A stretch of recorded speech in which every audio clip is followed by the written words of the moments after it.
Racing just is started with a scramble in front position. Rushing up on the outside is finished. It here para sa amin is running by the rail. Golden New winning habit while Simple Beauty is the early trailer by about 3 lengths of the leader. And going along for the first turn we have para sa amin by our length and a half.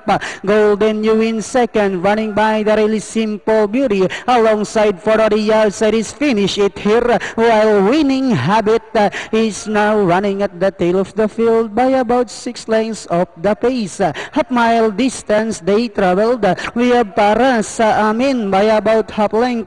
Golden New in second, finish it here, running by the really Simple Beauty. Moving up now on the outside is winning habit. Inside at 3 Octavo we have para sa amin by a length. Moving up now on the outside is finish it here together with the winning habit Simple Beauty. Golden New now racing in less, and they are now entering the home stretch.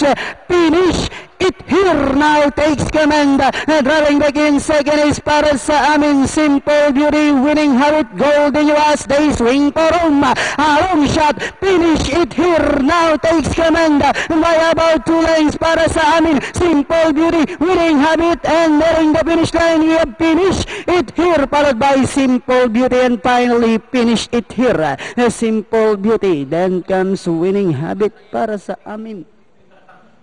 This one turning out to be the second favorite. Tama, oh.